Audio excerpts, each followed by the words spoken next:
They sold more records than the Beatles in 1967, but happiness never followed. One member sank into alcoholism after quitting, sleeping on a mat in a cheap boarding house. Another felt trapped by his image, which ruined his marriages and mental health. Success became a prison. Within 9 years, 3 members died. One from a sudden heart attack, another from rare cancer, and the third just weeks after their farewell tour. Only one remains to tell their sad story of the Monkees. It all started with a simple idea. Bob Rafelson had always dreamed of making a TV show about a struggling band, but no one seemed interested. Then, in 1964, everything changed. The Beatles movie, A Hard Day's Night, exploded across the world, and suddenly, Rafelson's idea didn't seem so crazy. Together with his partner Bert Schneider, he reworked the concept. They wanted to create an American version of the Beatlemania magic, but for television. It wasn't just inspired by the Beatles, it was built to mirror them. Getting NBC to believe in the show wasn't easy. The first pilot tested horribly. Viewers didn't get it. The show looked rough, the actors wore their own clothes, and Mickey Dolenz was even credited under his old stage name, Mickey Braddock. Most executives wanted to scrap the whole thing, but Rafelson didn't give up. He took a huge risk. He re-edited the pilot and added clips from the actors' auditions, showing their real personalities instead of just the characters. This bold move worked. The new version tested through the roof. NBC quickly ordered 2 full seasons. What had started as a crazy homemade project suddenly became a full-blown TV show, winning Emmy Awards and changing TV forever. But the Monkees wasn't just about entertainment. Behind the scenes, it was a business machine. Columbia Pictures knew exactly what they were doing. The TV show wasn't just there to make people laugh, it was there to sell records,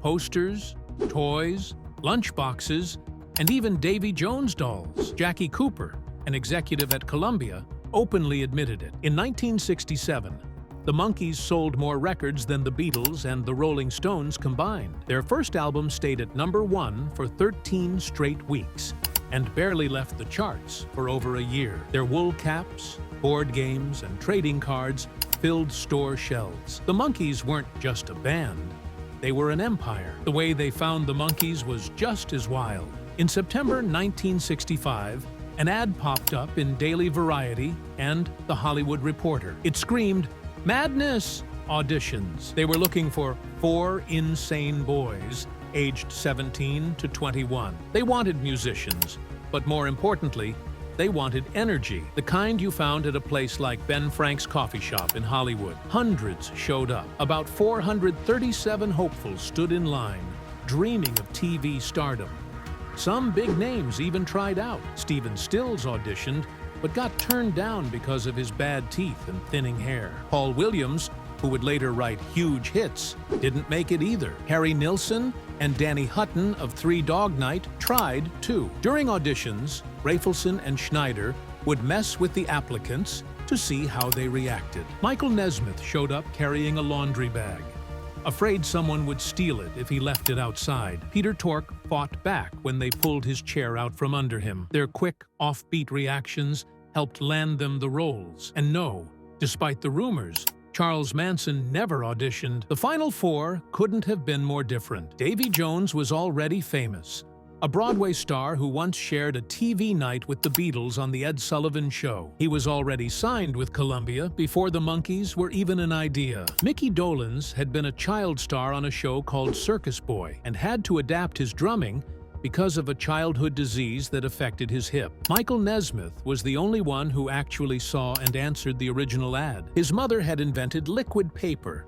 so he didn't really need the money. And Peter Tork, the oldest, came from the Greenwich Village folk scene, and only showed up because his friend Stephen Stills suggested it after getting rejected himself. Some critics called them fake. Some said they didn't deserve their fame. But the Monkees didn't just play characters, they became a real band, selling millions of records, changing television, and creating a new kind of pop culture phenomenon. What started as a crazy experiment ended up shaping the future of music, TV, and the entire idea of what it meant to be a teenage idol. When Don Kirshner was hired to oversee the music for the Monkees TV show, he built a system that focused on one thing: making hit records. To him, It didn't matter if the band could play instruments or not. All he wanted was success, and he didn't trust the four young guys hired for the show to deliver it. Instead, he brought in the Wrecking Crew, a group of elite studio musicians who had played on countless hits. The Monkees were told to sing, and that was it. Guitarist Louis Shelton,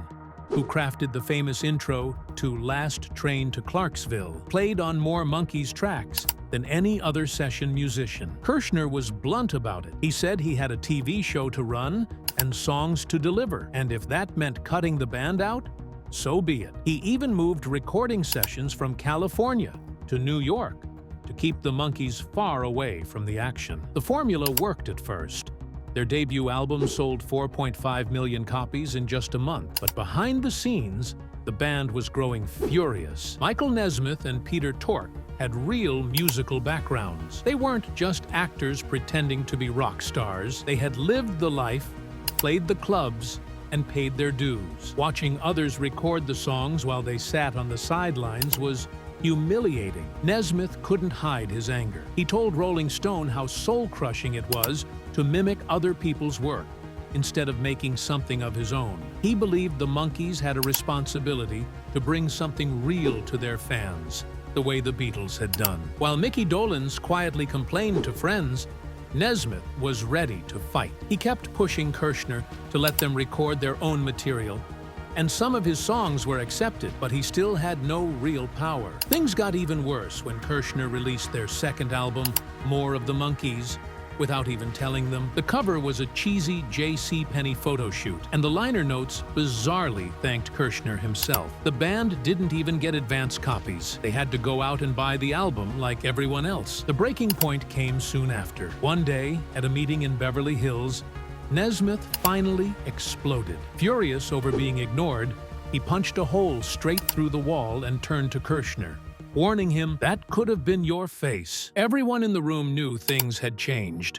A few weeks earlier, Kirshner had secretly released a single in Canada without the band's approval, ruining a fragile agreement that had been hammered out to give the band more say. Even though the single was pulled, the trust was gone. That moment, the hole in the wall became a symbol of everything the Monkees had been fighting against. The fake image, the loss of control, the feeling of being puppets. Kirshner was fired soon after. The show's producers realized the Monkees were too popular to replace, but Kirshner wasn't. With him gone, the band was finally free. They ditched the leftover tracks he had ordered and got to work on their own terms. They locked themselves inside RCA Studio C for weeks, living, breathing, and recording what would become headquarters. They slept in the studio. They jammed.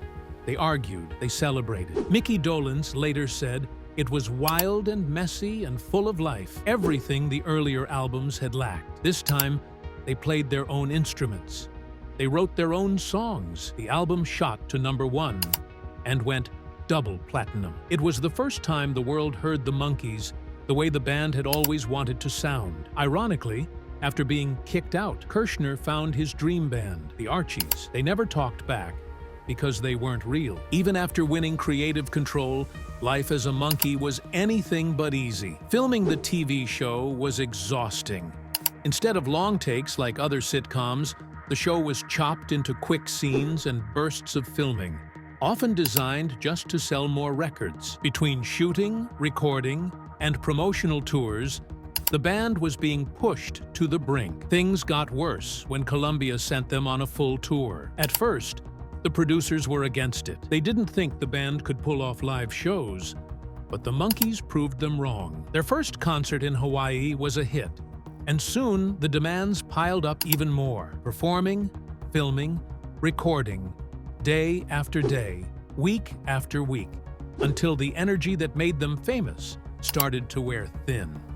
As the second season of the TV show rolled out, you could see the changes. Their hair was longer, their clothes were different, and the episodes became stranger. The producers let the band improvise a lot more, and sometimes entire scenes were made up on the spot. Some episodes worked. Others felt like the team was just phoning it in, caught between commercial demands and artistic dreams. Critics noticed the sloppiness, but they also noticed the ambition. The show started borrowing tricks from European art films, Quick cuts, weird, jumpy edits, and stories that didn't always make sense. Sometimes it felt more like a surreal dream than a kid's comedy. Behind the craziness, though, was a real battle over who the Monkees were and what they wanted to become. For Davy Jones, the biggest fight wasn't with producers or record executives. It was with the character he had been forced to play. He wasn't just acting on the show, he was Davy, and that came with a price. In public,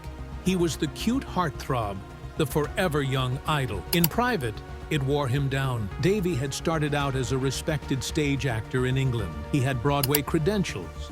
He had even appeared on The Ed Sullivan Show the same night as the Beatles. But none of that mattered now. Everywhere he went, people expected him to be Davy, smiling, charming, perfect. He later admitted the pressure drove him to the edge, affecting his marriages, his kids, and his mental health. By his late 20s, Davy was already being treated like yesterday's news, and it left scars he carried for the rest of his life. When he passed away in 2012, it wasn't just the end of a life. It was the closing of a chapter that had once been filled with so much promise. Peter Tork's journey wasn't any easier. He had come into the Monkees with a real musician's soul. He wanted the band to be a band, but more often than not, he felt completely alone. He later said he believed in the idea of the group more than anyone else, but it seemed like nobody else shared that dream. The recording process drained him, and while others joked about banging tambourines all day, Tork felt like he was watching a real opportunity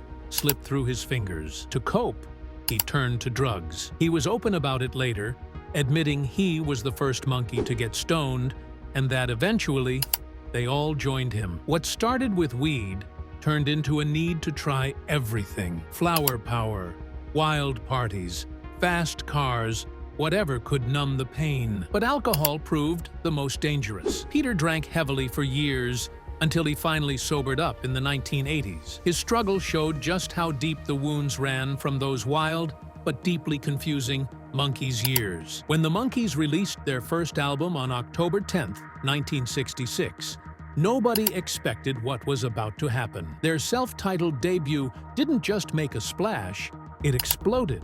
It climbed the Billboard 200 chart and stayed at #1 for 13 weeks straight, something unheard of for a brand new band. Even the Beatles, who had just released their highly praised Revolver, couldn't hold on to the top spot once the Monkees arrived. And it wasn't just America that caught Monkey Mania. The album topped the charts in the UK the following year, too. Critics didn't know what to make of it. Many saw the Monkees as a manufactured group, created more for TV than for real music, but none of that mattered to fans. The album went on to sell more than 5 million copies and was certified quintuple platinum. It wasn't just a one-time success, either. The Monkees would go on to have 4 #1 albums in a row, something even the biggest rock bands struggled to achieve. While the album ruled the charts, one song in particular took over the world. I'm a Believer, written by a young Neil Diamond and sung by Mickey Dolenz, hit #1 in America at the end of 1966,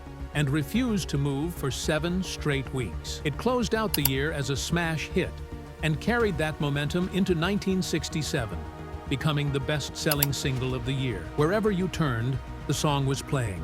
In the United States, the UK, Australia, Canada, Ireland, New Zealand. Critics loved it too. Billboard called it a dance mover with instant impact, and Cashbox praised its catchy sound and harmonies. Even years later, it remained a pop culture giant, earning a place in Rolling Stone's list of the greatest songs of all time. Neil Diamond later recorded his own version, but it was the Monkees' recording that became the one everyone remembered. As their fame skyrocketed, a wild claim started spreading that in 1967, the Monkees sold more records than the Beatles and Rolling Stones combined. It sounded unbelievable, and that's because, in a way, it was. Mike Nesmith, one of the Monkees, later admitted he made it up during a 1977 interview. He said he didn't trust reporters and decided to have a little fun. But once the story was out, it took on a life of its own. Even major magazines like Rolling Stone repeated it as fact years later. Still, made up or not, The Monkees didn't need any tall tales to prove their success. They had 4 #1 albums in just 1 year, dominated the charts for more than half a year straight, and sold millions of records around the world in just 2.5 years. For a group that some people didn't even think was real, the Monkees built a legacy that was very much the real deal. By early 1968, everyone at NBC, and even the Monkees themselves, felt the show had run out of steam. At first, it had been a huge hit, pulling great ratings and helping the band sell 35 million albums, even outselling the Beatles and the Rolling Stones combined. But the episodes started feeling the same, and the magic was fading. NBC decided to cancel it after just 2 seasons. The final episode, written by Mickey Dolenz, made fun of the TV business itself.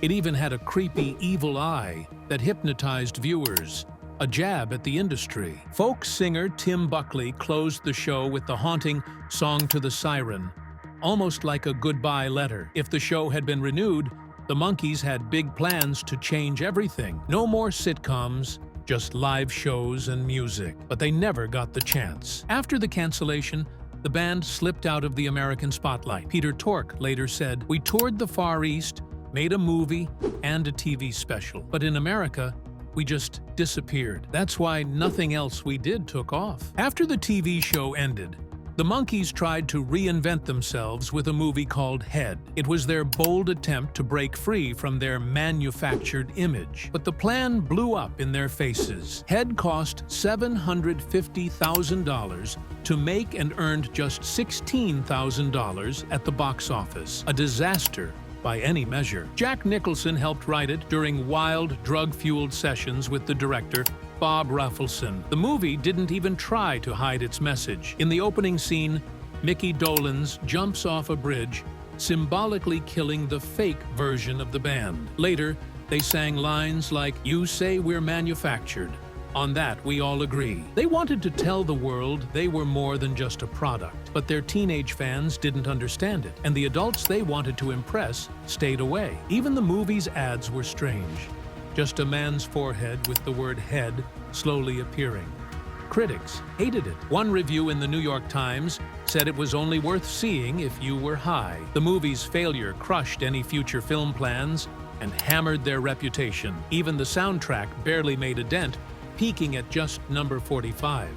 A far cry from their earlier hits. Behind the scenes, things were falling apart. In December 1968, Peter Tork decided he couldn't take it anymore. He bought out the last 4 years of his contract, paying $150,000 per year, a huge amount back then. Tork had actually wanted to leave 2 years earlier, but was talked into staying. He later said he didn't care about the fame or the awards. He just wanted to play real music. Recording sessions frustrated him even more. He said Davy Jones would finish his tambourine parts quickly, while the rest of them struggled for hours to get the right takes. Davy got tired. Mickey lost confidence. Mike wanted full control over his own music. Tork was left feeling alone, still believing in the band while the others had mentally checked out. After filming a TV special, the band gave Tork a gold watch that said, "From the guys down at work." It was meant as a joke, but it marked the end of an era. Tork went on to form his own band, trying for years to move beyond being the guy from the Monkees, before finally making peace with his past. The group kept shrinking. After Tork left, Mike Nesmith, Mickey Dolenz, and Davy Jones tried to keep things alive. They planned a double album where each would have their own side. In the end, they only managed a single album, The Monkees Present. The unraveling continued. In 1970, Mike Nesmith also quit, fed up with the lack of control. That left just Mickey and Davy. They were determined to finish their contracts, so they recorded one last album called Changes. But it was clear the Monkees' time had passed. Their last recording session happened in September 1970. Even their final single was a mess. It got released under the wrong name, Mickey Dolenz and Davy Jones, missing the Monkees' name completely. It felt like the final blow. Davy later admitted he didn't even know what he wanted anymore. Half the time he tried to keep the band together. The other half, he just wanted to run away and sleep. After the Monkees broke up in 1970, Davy Jones thought he could easily step into a solo career. He was still a heartthrob, still a big name. But fame can be tricky. In 1971, Bell Records signed him, and instead of giving him freedom, they tied him down. He couldn't even pick his own songs. What came out of it were flat, forgettable albums that didn't catch fire with fans. His second solo album, simply called Davy Jones, barely made a dent, with Rainy Jane peaking at a disappointing number 52. Even when he performed Girl on the Brady Bunch, a song that fans would later adore, it wasn't enough. It didn't even appear on the album. Looking back, music historian Glenn A. Baker said it best. For someone as talented and confident as Jones, his struggles were just baffling. For all his loud dreams about going solo, when the spotlight turned solely on him, he seemed lost. Still, Davy kept trying. He sang for kids, recorded little albums here and there, and in 2008, Yahoo! Music crowned him the #1 teen idol of all time. His charm never really faded, even if the world moved on. Peter Tork's life after the Monkees took a darker turn. At first, drinking felt fun, even freeing. But it didn't take long before alcohol grabbed hold of him tight. Peter admitted he did things drunk that he would have never dared do sober. But alcohol doesn't let you pick and choose. It kept pushing until it nearly killed him. Hollywood wasn't kind either. Without new hits or a machine backing him, Tork found himself shut out. He pounded the pavement, headshots in hand. But after a year of trying, all he got was one reading, and he blew it. Broke and broken, he ended up in a $25 a month boarding house, sleeping on a mat beside his little daughter. It took until 1980 for him to finally claw his way out of it, finding sobriety through what he called a spiritual surrender. Eastern philosophy and a deeper connection to life helped him heal. He later made music again, with a band called Shoe Suede Blues. But fate wasn't done testing him. In 2009, he was diagnosed with a rare, aggressive cancer. It would hang over him for the rest of his life. Michael Nesmith took a different road, always the odd one out. The thinker with the wool hat, he dove into country rock, a genre barely even born yet. Right after leaving the Monkees, he formed the first national band. They made 3 albums in rapid fire: Magnetic South, Loose Salute, and Nevada Fighter, each one full of shimmering steel guitars and rich melodies that would quietly influence giants like the Eagles and Graham Parsons. But back then, almost nobody noticed. Nesmith's music was praised but ignored, like a secret only a few knew about. Still, he didn't stop innovating. In 1976, he made a short film for his song Rio, and in doing so, he stumbled onto the idea that would later become MTV. He even created a show called Pop Clips, selling it to Warner Amex before anyone else had truly realized how powerful music videos could be. Unlike his bandmates, Nesmith didn't have to worry about money. His mother had invented liquid paper, and that cushion gave him the freedom to chase art over fame. He never really looked back. But even legends aren't untouchable. In a brutal span of just 9 years, the Monkees lost 3 of their own. Davy Jones, still vibrant and still touring, died of a sudden heart attack on February 29, 2012. He was only 66. It hit fans like a punch.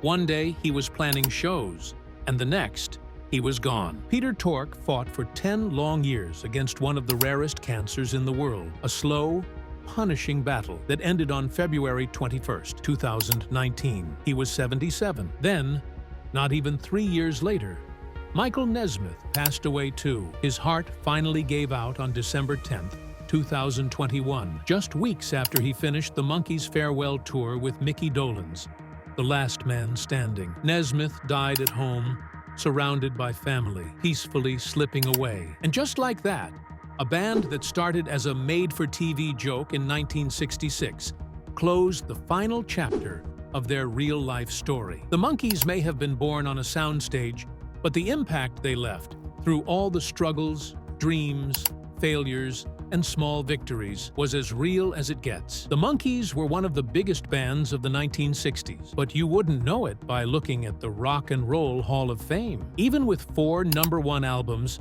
3 chart-topping singles like I'm a Believer and Daydream Believer, and more than 21 million records sold in the United States alone, they still haven't been inducted. This snub has frustrated fans for decades. Petitions have been started. Debates have flared up, and some believe the real reason is personal. Peter Tork, one of the Monkees, said it openly back in 2007. He blamed Rolling Stone magazine's editor, Jan Wenner, claiming Wenner used his veto power to keep them out. Critics have often said the Monkees weren't real musicians because they started as a TV band. But that argument falls apart fast when you look at the numbers. The Monkees had more top 20 singles than bands like the Animals, the Rascals, and even Black Sabbath, groups that are already in the Hall of Fame. In 1967 alone, they sold more albums than the Beatles and the Rolling Stones combined. The anger over their exclusion even spread to other artists. Michael Stipe from REM once said he didn't want his band inducted until the Monkees were. REM eventually got in anyway in 2007. But despite the disrespect, the Monkees kept proving themselves. They fought for creative control, took over their music, and made albums that critics eventually admitted were good. Some even great. Their legacy isn't just about catchy songs. The Monkees changed the way music and television worked together. When their show first aired in 1966, they didn't just star in a sitcom, they created something brand new. Music performances mixed with comedy sketches, fast edits, surreal jokes. It was wild and fresh, and nobody had ever seen anything like it. In many ways, they invented the music video decades before MTV even existed. The proof is everywhere. Their TV show won 2 Emmy Awards, including Outstanding Comedy. Michael Nesmith, one of the Monkees, later created Pop Clips, a short-form music video show that directly inspired MTV. His company also released Elephant Parts, a wild collection of videos and skits that went on to win the very first Grammy for Best Video Album.